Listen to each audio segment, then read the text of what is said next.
Berilah tanda pada huruf alif yang tunggal itu dengan tanda atas, bawah, dan depan, maka akan berbunyi A, I, U.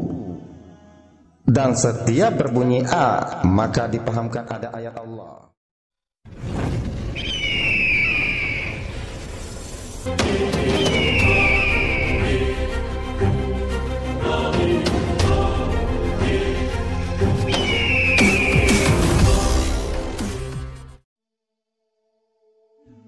Bismillahirrahmanirrahim. Assalamualaikum warahmatullahi wabarakatuh. Kaji makrifat lafal Allah diterangkan di dalam kitab Fathur Rahman berbahasa Arab, yaitu pada halaman 523 disebutkan bahwa nama Allah itu tertulis di dalam Al-Quran sebanyak 2696 kali. Apa kiranya hikmah yang dapat kita ambil mengapa begitu banyak nama Allah yang Maha Esa itu bagi kita? Allah Jad yang Maha Esa berpesan, "Wahai hambaku, janganlah kamu sekalian lupa kepada namaku." Maksudnya, Allah itu namaku dan Jadku, dan tidak akan pernah bercerai. Namaku dan Jadku itu Dia satu atau Esa.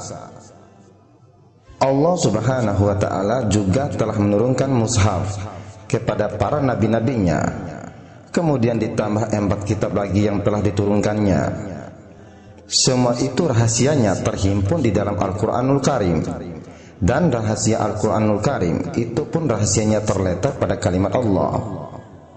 Begitu pula dengan kalimat La ilaha illallah.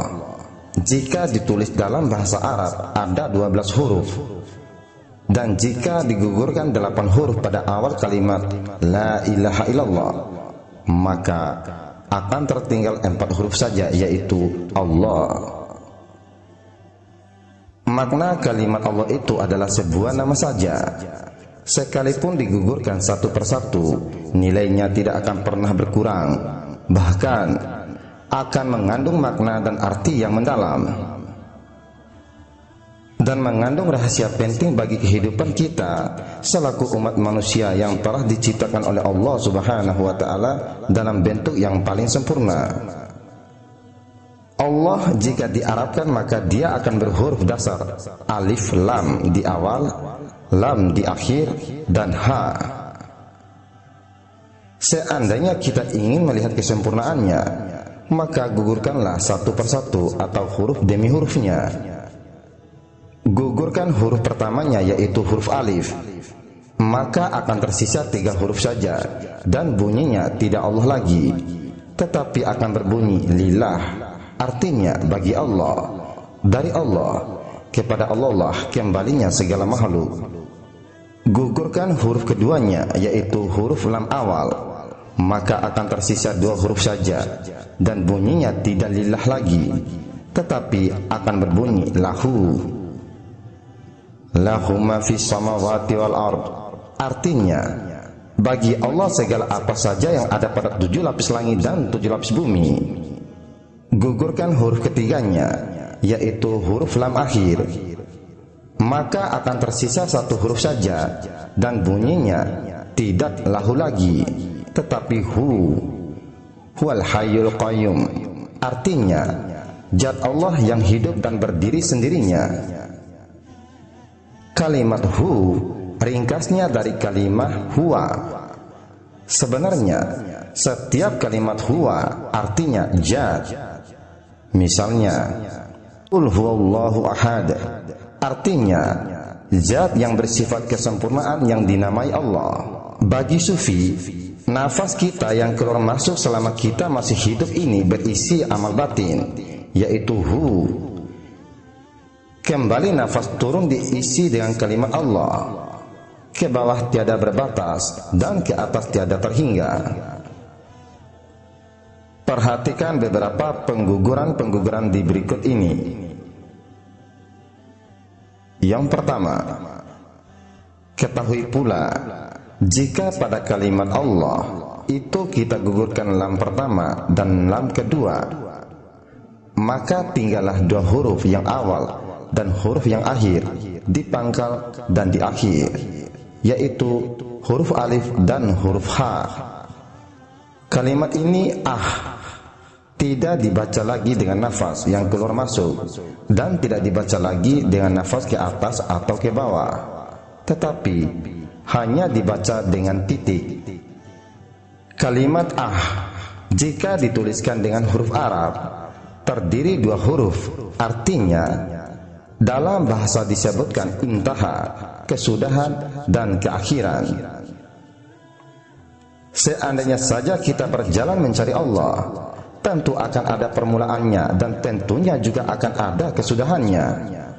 Akan tetapi kalau sudah sampai lafaz zikir maka sampailah perjalanan itu ke tujuan yang dimaksudkan. Selanjutnya gugurkan huruf awalnya, yaitu huruf alif, dan gugurkan huruf akhirnya, yaitu huruf ha. Maka akan tersisa dua buah huruf di tengahnya, yaitu huruf lam pertama dan huruf lam kedua. Kaidah para sufi menyatakan tujuannya adalah jika berkata la, tidak ada Tuhan, illa, ada Tuhan. Nafi mengandung isbat, isbat mengandung nafi. Tiada bercerai atau terpisah nafi dan isbat itu. Yang ketiga, selanjutnya gugurkan huruf lam kedua dan huruf hu. Maka yang tertinggal juga dua huruf, yaitu huruf alif dan huruf lam yang pertama. Kedua huruf yang tertinggal itu dinamai alif lam la'atif, dan kedua huruf itu menunjukkan zat Allah.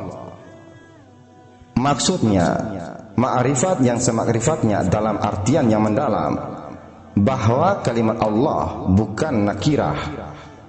Kalimat Allah adalah ma'rifat, yakni isyarat dari huruf alif dan lam yang pertama pada awal kalimat Allah. Yang keempat, mari kita gugurkan tiga huruf sekaligus, yaitu huruf lam pertama, lam kedua, dan hu. Maka tinggallah huruf yang paling tunggal dari segala yang tunggal, yaitu huruf alif, alif tunggal yang berdiri sendirinya. Berilah tanda pada huruf alif yang tunggal itu dengan tanda atas, bawah, dan depan. Maka akan berbunyi a, i, u. Dan setiap berbunyi a, maka dipahamkan ada ayat Allah. Begitu pula dengan bunyi i dan u, dipahamkan ada ayat Allah. Dan jika semua bunyi itu a, i, u, dipahamkan ada ayat Allah. Berarti segala bunyi atau suara di dalam alam ini, baik itu yang terbit atau datangnya dari alam nasar yang empat, tanah, air, angin, dan api, maupun yang datangnya dan keluar dari mulut makhluk, ada ayat Allah. Penegasannya, bunyi atau suara yang datang dan terbit dari apa saja, kesemuanya itu berbunyi Allah, nama dari Zat yang Maha Esa. Sedangkan huruf alif itulah dasar atau asal dari huruf Arab yang banyaknya ada 28 huruf. Dengan demikian, maka jika kita melihat huruf alif, maka seakan-akan kita telah melihat 28 huruf yang ada. Lihat dan perhatikan sebuah biji pada tumbuh-tumbuhan. Dari biji itulah asal usul segala urat, batang, daun, ranting, dahan, dan buah. Suhudul wahdah fil kasrah, suhudul kasrah fil wahadah. Artinya, pandang yang satu kepada yang banyak, dan pandang yang banyak kepada yang satu. Maka yang ada hanya satu saja, yaitu satu zat, dan dari zat itulah datangnya alam beserta isinya. Al-Quran yang jumlah ayatnya 6.666 ayat akan terhimpun ke dalam suratul Al-Fatihah, dan suratul Al-Fatihah itu akan terhimpun pada basmalah, dan basmalah itu pun akan terhimpun pada huruf ba, dan huruf ba akan terhimpun pada titiknya nuqtah.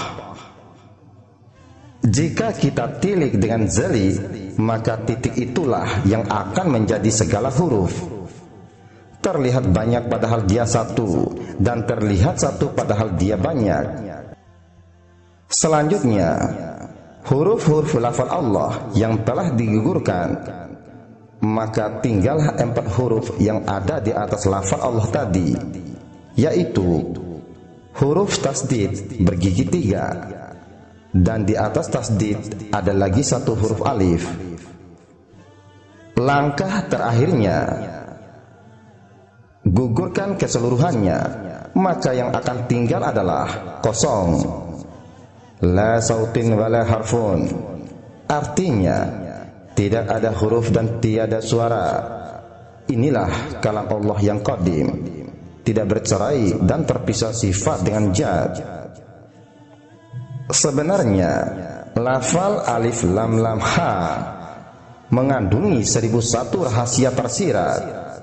Hanya yang mengaji dan mengkaji jualah yang mengerti rahasia sebenarnya.